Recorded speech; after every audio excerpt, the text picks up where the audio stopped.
Gurizada, eu convido vocês agora a ficarem comigo aqui, conhecerem o meu livro de avaliação postural na consultoria online. Vamos lá, vou apresentar algumas coisas aqui rápida para vocês, a apresentação inicial do livro, os agradecimentos, padrão, né? Pessoal que colaborou no pré-lançamento do livro, aí nós temos o sumário. Vou mostrar aqui o livro por dentro, não vou detalhar agora o sumário. Prefácio do livro, feito pelo meu amigo Caius, agradecimento, e aí a gente passa aí a obra, né, a apresentação da obra, a apresentação dos outros livros que eu tenho também. E aí o capítulo 1, consultoria online, uma abordagem para a conduta de avaliação postural. É possível fazer avaliação postural na consultoria online? Claro que sim. É possível se diferenciar? Claro que sim, só que nós não vamos usar um simetrógrafo físico, como está aqui. Nós vamos usar um simetrógrafo virtual. Agora, o conhecimento de radiografias, os desvios posturais passa a ser fundamental, tá? Os métodos de avaliação postural eu comento no capítulo 2, falo do fio de prumo, como utilizar, o simetrógrafo físico, como utilizar as características desse simetrógrafo físico, como vocês podem ver. Algumas avaliações com erros de imagem, tem alguns cuidados que tem que terem aqui, o fio de prumo sempre presente, e alguns cuidados que tem que terem para que não tenhamos aí erros de imagens na avaliação postural por imagem, né? A body fotogrametria também eu apresento aqui como um método de avaliação postural, comento um pouco aqui sobre isso, e aí passo a apresentar uma boa postura pela ótica simetrográfica, né? Então, tem um conteúdo denso aqui, informativo, algumas situações que eu mostro de como orientar as pessoas para fazer a avaliação postural, e aí começo a aplicar a simetrografia, uma visão anterior, inicialmente, né? Vou aumentar aqui para a gente poder ver. Uma visão anterior, a aplicação do simetrógrafo virtual, alguns pontos a considerar, vários níveis, né, de nivelamento, orientação postural, vários pontos a serem comparados para fazer essa análise. Vejo que é sempre na visão frontal, né?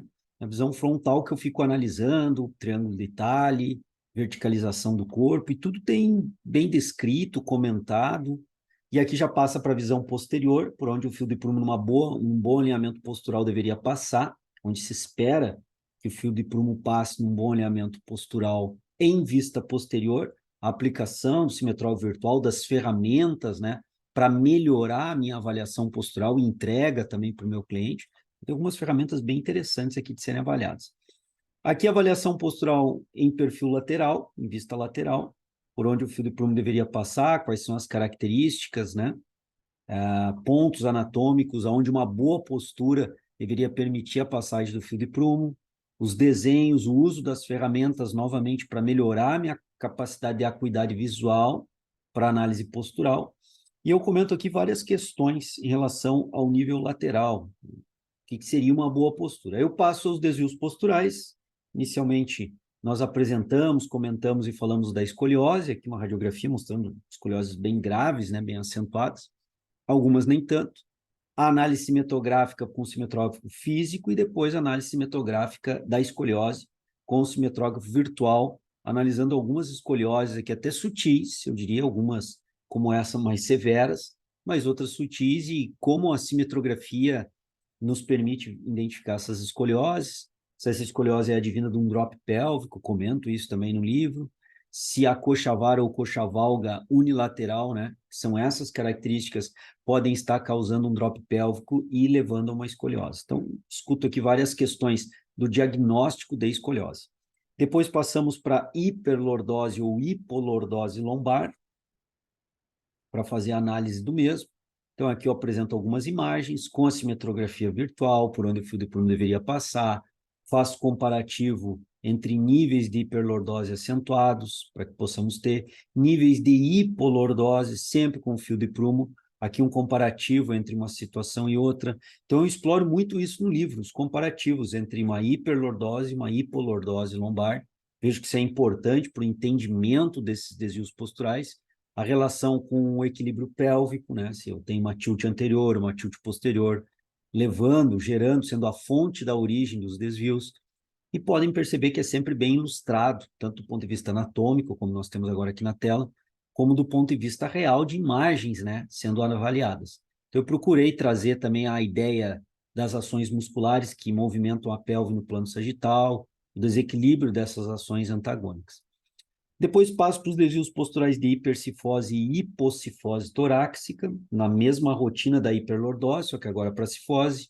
Apresento imagens laterais, apresento com a cimetrografia o processo, várias imagens de hipercifose para ter essa característica bem detalhada, a associação da hipercifose com hiperlordoses, né?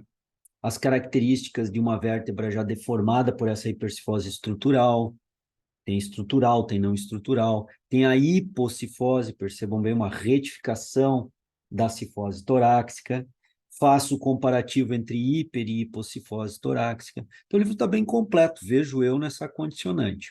Os nivelamentos horizontais também eu apresento no livro, como fazê-los graficamente, como aplicar o fio de prumo, como verificar o nivelamento horizontal de ombro, muito comum o desnivelamento associado ou não a uma escoliose, fazer essa parte gráfica também para o entendimento do processo, trago imagens anatômicas para que se possa ter um entendimento desses pontos. Veja bem aqui vários desvios de desnivelamento levado por uma escoliose, o joelho valgo, que pode ou não estar associado com uma situação também de desnivelamento. Então, eu mostro várias situações aqui de nivelamento em várias regiões corporais. Depois nós passamos aos desalinhamentos verticais, também abordo detalhadamente isso no livro, mostro situações comparativas com vários indivíduos, onde o ombro está em mais protusão, está em retração, o que seria um posicionamento adequado do ombro, um posicionamento da pelve também adequado nessa condicionante, onde deveria passar o fio de prumo, imagens comparativas de ombros protusos e ombros retraídos, como fazer isso através do fio de prumo, como transferir o fio de prumo, a antepulsão pélvica é o último ponto de análise desse tópico aqui. Desvios posturais de valgo varo do joelho, também apresenta aí os desvios posturais de membro inferior, vejo um valgo, joelho normal, com a cimetrografia virtual, trago os apontamentos anatômicos, mostro o valgo, mostro o varo também, faço um comparativo desses processos, normal, valgo e varo, descrevo como identificar essas questões gráficas também sobre as imagens, mostro como fazer, o que seria importante fazer essa parte gráfica, fica melhor para o cliente entender o resultado. Joelho flexo recurvato também abordo aqui no livro, mostrando aqui o joelho recurvato, o joelho flexo, e faço também, de novo, um comparativo entre joelho normal, recurvato e flexo, descrevo essas angulações, a parte gráfica, o fio de prumo por onde passa e o que muda na parte gráfica. Aqui eu mostro a ferramenta que eu utilizei para fazer essa grafia, que é o EXI. A gente mostra um pouquinho do histórico da EXI, né, que é a minha plataforma de avaliação física, dentre as avaliações físicas, as avaliações posturais. Mostra um pouquinho da plataforma, como é que ela é feita. É bem fácil de se utilizar, plataforma muito útil, calibrar o fio de prumo, calibrar a foto pela ação do fio de prumo, mostra aqui todas as ferramentas, né, básicas da EXI e como utilizar. Então, esse capítulo aqui trata desse aspecto em particular, para que o leitor possa ter uma forma de raciocinar e aplicar em um software, né? Ele pode usar a Excel, pode usar qualquer outro software, mas as ferramentas, as ideias de avaliação são as mesmas. Proporção e simetria, eu abordo aqui no capítulo 12, mostro várias ideias de proporção e simetria, inclusive esse capítulo, ele está também online, o aprofundamento desse capítulo, ele se encontra online, tem um link, é só clicar e acessar esse capítulo. E aí eu vou fechando o livro trazendo estudos de caso, né? Fechando o diagnóstico postural, correlacionando todos os desvios posturais, analisando todos, vendo a compensação possível, compensação de um desvio postural para o outro. Vou fazendo essa análise, trago 4 estudos de casos aqui, com diferentes situações posturais, para que nós possamos, no último capítulo do livro, poder fazer uma ponderação das associações desses desvios posturais, das compensações desses desvios posturais. Para cada caso analisado, eu faço uma análise frontal, coloco os registros dos diagnósticos posturais, uma análise posterior com os respectivos registros e uma análise lateral com os respectivos registros para se fazer, então, um laudo, né, um diagnóstico de laudo final dos desvios posturais. Como eu disse, são 4 casos, eu apresento como também fazer isso pela X, né, que ela guia, ela tem recursos para guiar a avaliação postural.